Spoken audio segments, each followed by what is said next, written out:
예, 경기도 김포울의 박상혁 의원입니다. 우리 국무조정실장님께 여쭙겠습니다. 네. 36일 후인 6월 3일에 무슨 일이 있습니까? 예, 대통령 선거가 있습니다. 왜 대통령 선거가 임기 5년인데 3년 만에 이루어지게 됐죠? 뭐 잘 아시는 것처럼 탄핵 절차에 의해서 그렇게 됐습니다. 윤석열 씨의 탄핵 절차에 의해서 이렇게 됐죠? 윤석열 씨가 3년 동안 대통령을 하면서 총리가 몇 번 바뀌었습니까? 한덕수 총리가 계속 하셨습니다. 한덕수 씨가 총리로서 3년 동안 내내 있었죠? 네. 한덕수 총리는 인사청문회 때부터 김앤장에 공직을 하다가 김앤장에 가서 정관으로 한 20억 정도의 연봉을 받았었고, 활동 내역을 공개하라고 하니까 그것도 거부했었고, 여러 가지 탈세 의혹도 있고 고가 그림 판매 의혹 등 여러 가지 논란이 많았었습니다. 이 3년 동안 경제 폭망, 그리고 총선으로 집권 여당이 심판받는데 집권당의 정부의 총리로서 큰 책임 있는 사람입니다. 마침내는 이 내란이라고 하는 전대미문의 사건에 의해서 전 대통령은 지금 기소가 되어 있고 탄핵을 통해서 조기 대선이 열리게 되었습니다. 이런 분이 지금 방금 보니까 30일이 아니라 5월 1일 날 사퇴를 하고 대선에 출마한다고 하는데 국민 여러분들이 어떻게 생각하시는지 한번 보겠습니다. 여론조사, 예, 한번 보시죠. KBS 여론조사인데 70%가 반대를 하고 있습니다. 비상계엄이라든지 연루 의혹, 좀 전에 얘기했던 윤석열 정부 실패에 대한 책임을 지고 있고, 또한 권한대행으로서 해야 할 역할들이 있는데 이런 것들을 다 저버리고 출마한다고 하는데 국민 여론의 70%가 반대를 하고 있는 상황입니다. 근데 최근에 보니까 한덕수 씨가 굉장히 신이 났어요. 4월 4일 이후로. 일정을 한번 볼까요? 좀 전에 우리 방기선 시장님은 여러 가지 회의를 했다고 그러는데 제가 갖고 있는데 2024년 1월부터 6월까지 일정 중에 6개월간 일정 중에 현장을 간 일정이 거의 없습니다. 대부분 청사에서 회의를 하거나 의전적인 역할을 했었었는데 갑자기 이분이 4월 4일 이후로 전국을 막 돌아다니기 시작합니다. 외신 인터뷰를 합니다. 광주, 울산, 평택, 인천. 국민들의 세금으로 자기 선거운동을 열심히 하고 다니고 있습니다. 우리 잠깐 멈춰주시고요. 정무실장님 잠깐 나와주시죠. 정무실장입니다. 정무실장님도 사임하시나요? 사표 내세요? 아닙니다. 예. 우리 한덕수 총리가 나가셔도 사표는 안 내십니까?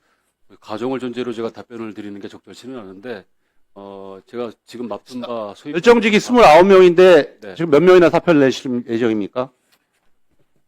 제가 정확하게. 제가 말씀드리겠습니다. 그거는 지금까지 사표 낸 사람은 저 비서실장밖에 없습니다. 공보실장 안 냈나요? 안 냈습니다. 안 냈습니까? 네, 아직 안 냈습니다. 어떻게 될지 모르겠습니다만. 그런데 최근에 인터뷰를 보면 한덕수 측이라고 하면서 굉장히 여러 가지 정치적 함의를 한 답변들을 한 사람이 있습니다. 그분이 누굽니까? 제가 보기에는 국무조정실은 아닌 것 같고 비서실장이 했나요? 공보실장이 했나요? 아니면 정무실장이 하셨어요? 여러 가지 저는 언론 답변에 대해서 굉장히 한덕수 측이라고 하면서 아직 결정된 바가 없다 등 굉장히 정치적인 얘기를 하셨는데 누가 답변하신 거죠? 아마 저희 총리실에서 얘기를 했으면 총리실 관계자 내지는 고위 관계자라고 표현했을 겁니다. 총리실의 관계자들은 당적이 없죠. 당연히 없습니다. 정치 행위를 하면 어떻게 되죠? 처벌받을 수 있죠. 독립이미지가. 예, 처벌받을 수 있겠죠. 네, 네. 저는 새 정부가 들어서면 거기에 있는 총리실의 관계자들은 전부 다 감사원 조사나 내용들을 받아야 된다고 생각합니다.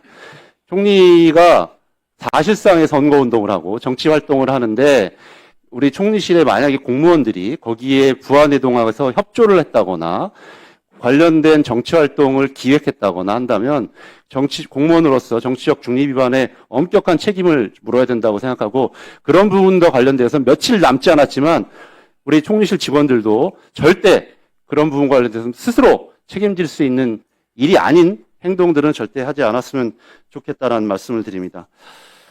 우리 한 2분만 더, 2분만 더 주십시오. 정리하겠습니다. 과거에 우리가 대행 시절이 있었습니다. 고건 대행도 있었고 황교안 대행도 있었습니다.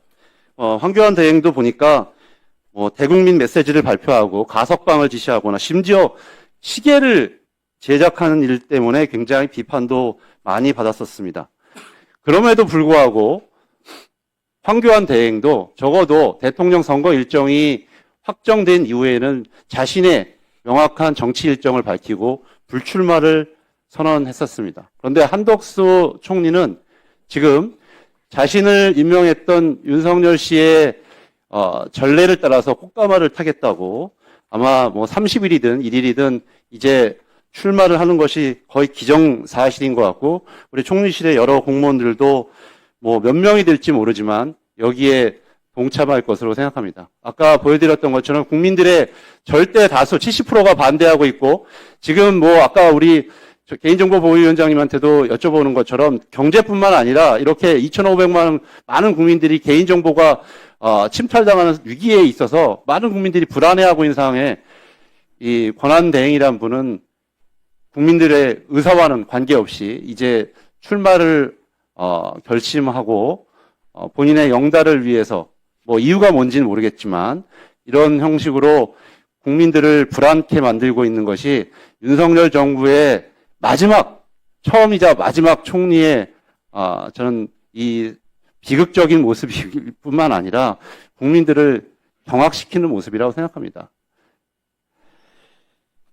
저는 국무위원장님께서 마지막으로 한번 총리한테 얘기를 하시는 게 마땅하다고 생각합니다. 뭐 당장 사표를 내라는 얘기도 있을 수 있지만 지금이라도 이 수많은 공직자들이 보고 있지 않겠습니까? 한두의 공부직을 하신 분도 아니고 이런 분이 이렇게 나가시게 되면 앞으로 우리 많은 공직을 하고 있는 후배들이 어떤 국민들로부터 평가를 받을지 다시 한번 지금이라도 재고해 보시는 것이 이게 많은 공직자 후보들에 대한 좀 도리라고 생각하는데요. 우리 국조실장님 한번 그러실 의향이 있으신가요? 그거는 간단히 제가 외람되지만 한 말씀 드리면, 사실 지금 박상희 의원님께서는 지금 나오는 여러 가지 예들에서 꽃가마라고 말씀을 하셨지만, 아마 누구도 그거를 꽃가마라고 생각하는 사람은 없을 거라고 생각이 듭니다. 그리고 50여 년 동안 국무총리님께서 계속 말씀드리겠습니다. 네, 계속 말씀드리겠습니다. 50여 년 동안 사실 사무감부터 시작해서 국무총리 두 번을 역임을 하시고 오시는 동안 저는 지금까지 옆에서 봐온 바로는 자신의 지위를 사적 이익에 이용하시거나 그런 거는 절대 없으리라고 생각을 하고 지금 상황에서도 지적을 해주셨지만 4월 4일날 그 탄핵 이후에 트럼프 대통령과 4월 8일날 통화를 하시고 대외 신인도 유지를 위해서 여러 가지 노력을 하고 계시는 겁니다. 그래서 그런 점은 너무 왜곡된 시각으로 보지 마시고 조금 나라를 위해서 애쓴다고 좀 한번 생각해 주셨으면 좋겠습니다. 나라를 위해서 애쓰는 분이 지금 나와서 출마하겠다고 그래요. 자. 진짜 이재명 씨 출마는 좀 말이 됐어. 왜 받고 있어? 출마하는 거지. 말이 되나 이게? 자, 마무리. 한덕수 총리 이 문제는 화보하게 얘기. 잠깐만요. 그만하세요. 여기서 논쟁할 거 아니잖아요. 아니, 우리 박상현 의원님 말씀대로 하면 국민들한테 인기가 없는 한덕수 총리라고 하셨잖아요. 인기 없는 분이 나오면 민주당이 좋은 건데, 인기 없는 분 나오면 민주당이 좋은데 왜 그래? 하여튼, 논쟁할 거리는 아닙니다. 이거는 자, 그러면 지금부터 잠시만 주목해 주시기 바랍니다. 제가 구독자분들을 위해서 선물 하나를 준비했는데요. 제가 항상 여러분들께 드리는 말씀이 있습니다. 뉴스만 평소에 잘 챙겨보셔도 돈이 되고 돈을 벌 수 있다라고 말씀을 드렸는데요. 여러분들은 여기 보시는 삼성전자 뉴스를 보고 어떤 생각이 드세요? 아니면 정치인들의 뉴스, 날씨 뉴스를 보고는 어떤 생각이 드시나요? 그냥 뉴스만 보고 끝내는지 아니면 이 뉴스를 어떻게 이용할 수 있는지 이 부분을 고민하고 계시는지를 되물어보고 싶습니다. 그 이유가 뭐냐 하면 제가 지난번에 여러분들께 뭐라고 말씀을 드렸었죠? 지금은 반도체 섹터를 눈여겨보셔야 한다고 말씀드렸습니다.